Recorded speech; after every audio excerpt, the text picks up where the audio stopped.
The influence of Chainsaw Man has spread like wildfire across the internet, completing its serialization from December 2018 all the way through December 2020.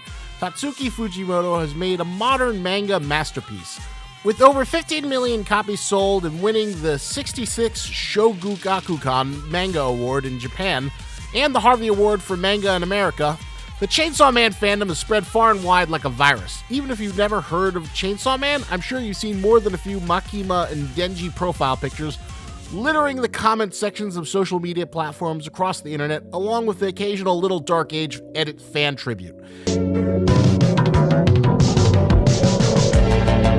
And the sexy TikTok cosplay videos and barking. So much barking. Who here is a Makima fan? Walk, walk, walk, walk. This is all very impressive given the fact that Chainsaw Man is still yet to air, but while we sit in the lull waiting for the anime to air and enjoy our steady drip of Chainsaw Man 2 chapters, and using the brilliant one-shots of Tatsuki Fujimoto to sate our thirst for more Chainsaw Man, I thought now is the perfect time to reflect on one of the core messages from the original run of the series, but I have yet to see anyone else discuss. Of course, we're going to be talking about all kinds of stuff that's gone down in Chainsaw Man Part 1, so beware, my devil-themed weapon hybrids. Spoilers are coming. But for the Chainsaw Man fanatics, as we wait for the Chainsaw Man anime to break the internet to the point where we see Forbes or Newsweek covering why it's trending on Twitter, and mainstream celebrities to show off their new Chainsaw Man-inspired bling, let us take a moment to reflect on the journey of the main protagonist, Denji, as he learns the hard lesson that ignorance is not bliss. You gotta love to be gone back yet. Love turns into having, don't you grab it. So if you've never heard of Chainsaw Man before, I'd recommend checking out my previous video, Chainsaw Man is the Millennial Hero We Deserve, and the 3 masterpiece chapters of Chainsaw Man. They both give a good overview of what the series is about if you're not already familiar with it. If you're too lazy to do that, and since people seem to love summaries and recaps, Chainsaw Man tells the story of Denji, a poor kid riddled with debt of his dead dad, forced to work as a devil hunter to pay it off, by hunting devils with his chainsaw dog Puchita. But his Yakuza boss betrays him and murders him, offering him up to a devil. But before he can pass away, he fuses with his pet devil dog to become the human-devil hybrid of Chainsaw Man. From there, he's recruited into the Public Safety Commission, where he must hunt down devils for the greater good, all while exploring the meaning of happiness and what does Denji need to do to find or make his own. Denji's standard of happiness is pretty low. To him, having a bed to sleep on and 3 hot meals a day, along with a sexy boss to simp over, is more than enough to keep him going. But as he's managed to achieve the bottom rung of the pyramid in the Maslow's hierarchy of needs, it's time to monkey bar his way up to the higher tiers in the pyramid, like finding a sense of belonging and love and creating a fulfilling life worth living. But as Denji's experience deepens and he encounters more complicated situations in his dangerous work life, he begins to wonder why he doesn't seem to feel anything, and if that should concern him. After a traumatic episode where most of his new co-workers are killed by the Katana Man, as Denji sees his partner and roommate Aki crying in a hospital bed, he wonders why this isn't affecting him at all. Why isn't he feeling emotion? This almost leads to an existential crisis, but our boy Denji brushes it off in one of my favorite panels, quickly remarking, "Well, no point in thinking about serious stuff." This attitude is what characterizes Denji's approach to life for much of the series. He's not a smart guy, he just wants to be happy, and it's much easier to be happy when you don't think about things too much. You can go with the flow and enjoy the company of friends, and not let any crisis throw you off too much, whether it's being chased by the insane bomb girl or going to hell and facing the primordial literal manifestation of darkness itself. But Denji doesn't live in a happy-go-lucky world where the power of friendship can overcome all obstacles. The world of Chainsaw Man is gritty and brutal, and being apathetic and indifferent towards the course of your life can lead towards the greatest of consequences. During the International Assassins arc, we are introduced to the Chinese assassin and notorious first devil hunter Quan Chi, a pretty cool character who's the greatest hand-to-hand fighter, as well as someone who enjoys polyamorous orgies with her monster girl harem. In sitting down to talk with her former partner Kishibe, she talks about some painful truths. How there used to be a news reporter she liked to follow during the morning news, how she had a crush on her and would buy every magazine she was featured in, but then it came out that she'd lied about her age. After that, she found that she couldn't see her in the same way she had before. Her perception had been irreparably changed, even though it was something so trivial. She said that she would have been happier not knowing, and that it was better to live in ignorance, with ignorance becoming her own bliss. The ignorance is bliss message comes up later in the arc. After a journey to hell, Denji and company make their way back to the real world, and he is faced with the powered-up version of the doll devil who can transform regular humans into dolls, but can also revert them back into their human form, so they are forced to feel whatever pain their manipulated bodies are going through, and putting Denji through quite the moral dilemma. Can he pull off a Wanda Maximoff and tear up and torment innocent people to achieve his own selfish goals? Quan Chi tells him not to bother thinking about it. Ignorance is bliss. Luckily for Denji, he doesn't really need to think too hard to get himself out of his moral quandary, and uses all of the skills in the Chainsaw Man toolkit to defeat the darkness-powered puppet devil, even as she threatens that she's a hive mind who can possess hundreds of people across the planet, and anyone around him can transform into a killer puppet and attack him at any point. Denji shrugs this off, saying better attack him on a weekday because he's got Sundays off. This lackadaisical attitude is a great part of Denji's charm as a main character, but he'll soon learn that not having the autonomy to think over and make difficult choices will lead him towards seeing even greater torment. In the next arc, he is forced to face the seemingly main villain of the series. The Gun Devil finally makes its appearance. While I think how the Gun Devil is handled is its own piece of brilliance, and I plan to talk about it in more depth later, as the doorbell rings again and again and Denji's inner realm begs him not to open the door, he picks up a phone. It's Makima. And she tells Denji one thing. This time, don't think about anything while you fight. Aki, after his death, is transformed into the Gun Fiend, with the Gun Devil taking over his body, or as I like to call him now, Aki 47. He squares off against Denji in perhaps the most emotional and gut-wrenching battle of the entire series. Denji tries to get him to snap back and regain his human consciousness, but all Aki sees is a colorful world of a snowball fight.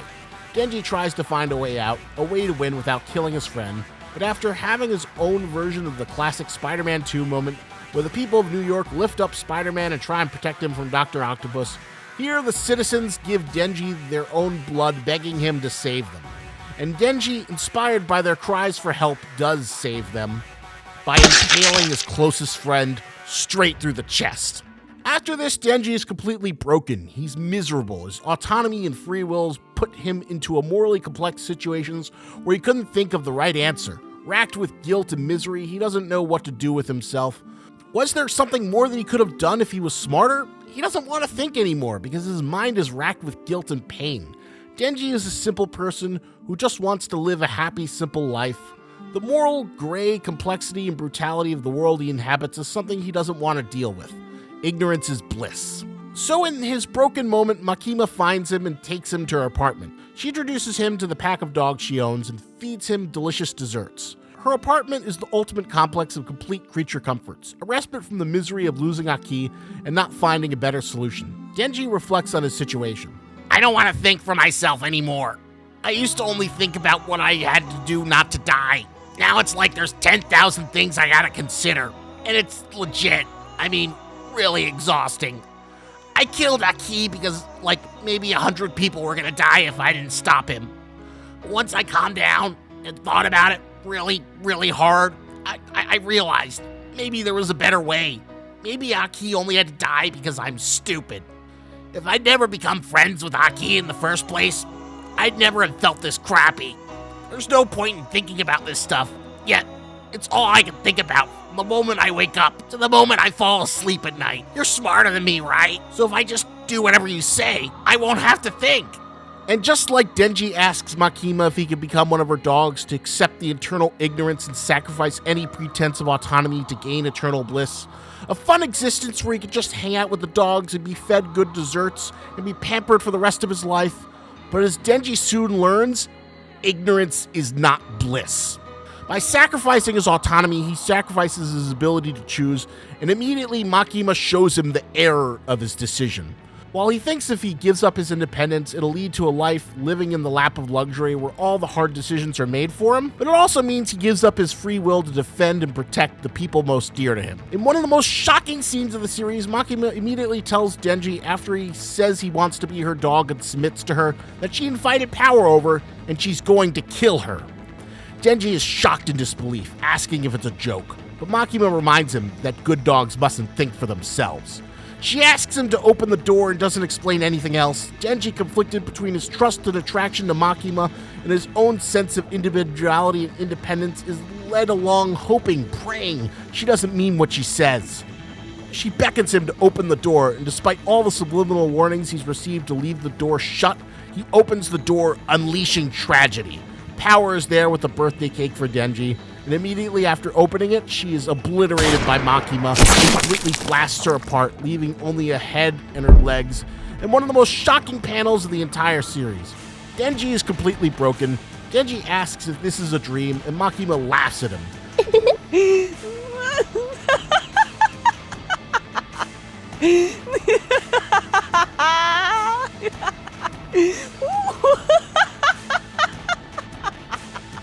She explains to him that his promise with Pochita to live a happy life wasn't just a promise, but a contract, and in order for her to gain control over the Chainsaw Man, she'd need to break it by ensuring Denji could never live a happy life.